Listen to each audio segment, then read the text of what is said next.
Part 5 was to be the bridge, but in fact it makes more sense to do the Hertford Junction side of the bridge next, and the bridge itself I'm going to do last. There is a staff only gantry there where there will be signals to cover the approach to that gantry, to that junction, and those bits are movable. That just lifts off separately, and the lid comes off the signal box because I haven't done the interior yet. And then, as you can see, move that out of the way, those are the points, 3 points and some track to be upgraded. That has taken me about an hour and a half. And I think I said before, swapping points over with the electric motor underneath is so much easier than I expected. And there they are. So far so good. Another couple of short sessions yesterday and today, and I've cleared off all the ballast that needs removing, replaced a couple more of the tracks, and unfortunately I haven't got the other left hand point to put in, as happens, are out of stock. Never mind. It does give me the opportunity to show you. There are 2 wires sticking up there. That's the power feed, and there's the hole in the ground for the operation of the electric point. That's the motor sticking up there. So it's quite easy to put a point in from that end first. There's isolations there, look, plastic fish plates, and then fit it over the protruding part that operates the solenoid. The Hertford Junction side of the bridge has now had all its track laid, new track, bullhead track, but I thought I'd show you the amount of debris you get when you rip the old track up. This is the bridge with 2 tracks I've just removed. So you can see you need a bit of a hoover to clear all the rubble off, and I haven't even taken the between sleeper bits away yet. A very brief update with the bridge started, just to show how I've got those 2 there using my track setters and leaving it overnight to dry, the ballast. There's my gauges for the new width, and there is that heavy weight is there because I've put a bit of glue underneath that track, which I've got in a dead straight position. And there is the line going under the bridge. I've finished the Hertford Junction side of the bridge, and I've actually done a little bit of painted the ballast a bit there so that it sort of feeds in a bit. The rest of the ballast is complete. You can see the stark line there. I might do something about that as well. And then I have begun, well, I've done 2 tracks on the bridge, and which were fairly straightforward because I just had to remove the old track and basically replace in exactly the same spot the two new ones, although I did bring the middle one in a little to the new distance between the two, if you get my drift. But on these other two, I've actually got to go from this level to the new higher level for those two there. And if you remember, I did mention that this bridge is a ½ an inch lower on this side than it was on this side. So what I've done is already begun to build up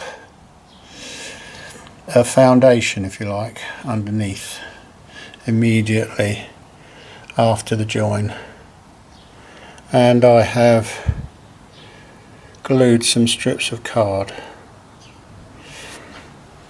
so that the track, instead of dropping slightly as it crosses the bridge, will remain, hopefully, level, which will bring it up to the height required when it gets to that side. So it occurred to me that the best way to try and get the track level on the bridge itself was to take one of my track setters and slide it along from the Hertford Junction side, keeping pressure so that it stays level, and then build up the track just here, which I've done, and then, as it happens, most of the build up is going to be in this very first part of the bridge. So there's that one, and then if I put the track setter on the other track and put it in there, you can see that there are steps, if you like. I've stepped up the card so that if I put that on that track, now that one also stays fairly level. Before I stepped that up, there was a bit of a dip as it progressed onto the bridge, so I've only removed the track up to here. The rest of it I'll do as I go along. I've now cut a length of track across the bridge, and as you can see, I have laid the card. It's the same for both, but you can see on the one side there, I've stepped it up, knowing that there was a slight slope going down. I've removed the rails there and then left the rails in, and the track will be right on top to meet the same height there. And even though I have raised it, I just want to demonstrate to you that there is still, even with that lift going up there, there is still a slope going down.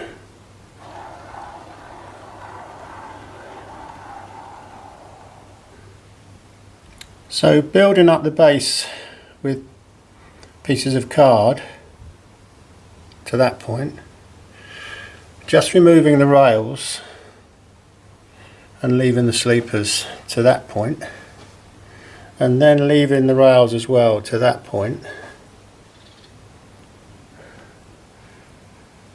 I've still got a slight downhill slope, very slight, less than before obviously, and hopefully I can demonstrate this carriage will run through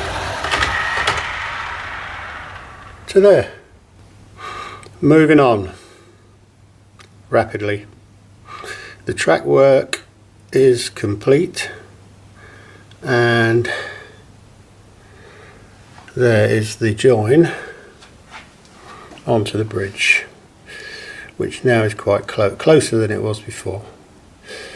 The sleepers are painted up to that far. You can see the bits that are not done, but the track is in working order. So I've still got that little bit to do. But then of course what I also did alongside all of this back straight track here was to enhance the look of this embankment all the way along.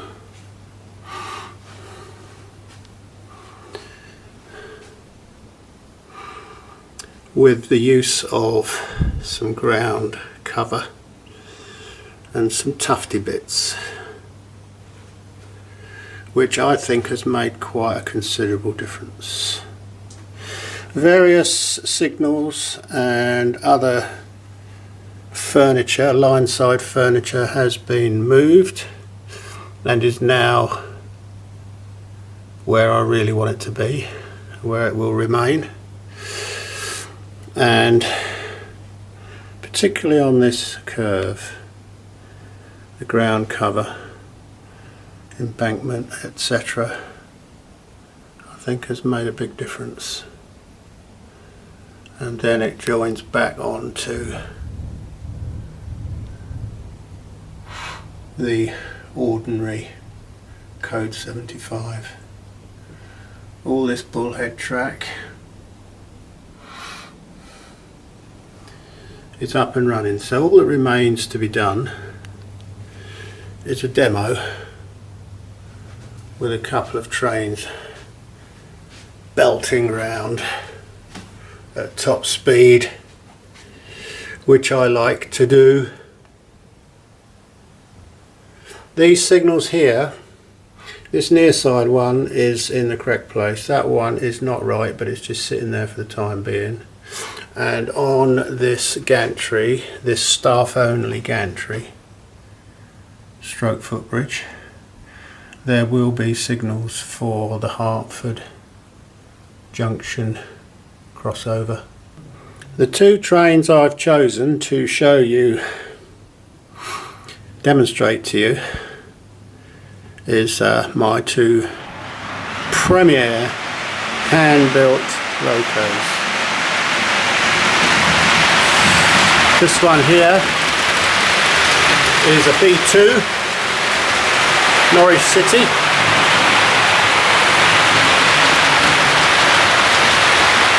And we'll follow it round along all the new track.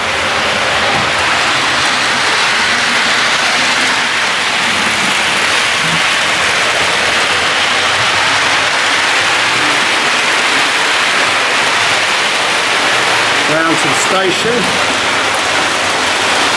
and this side in the opposite direction is an A2 Velocity, my other hand-built loco,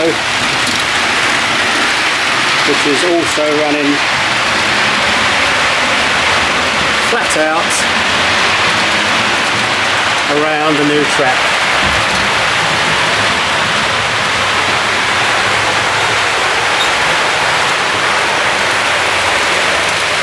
So there you have it. Everything tickety-boo.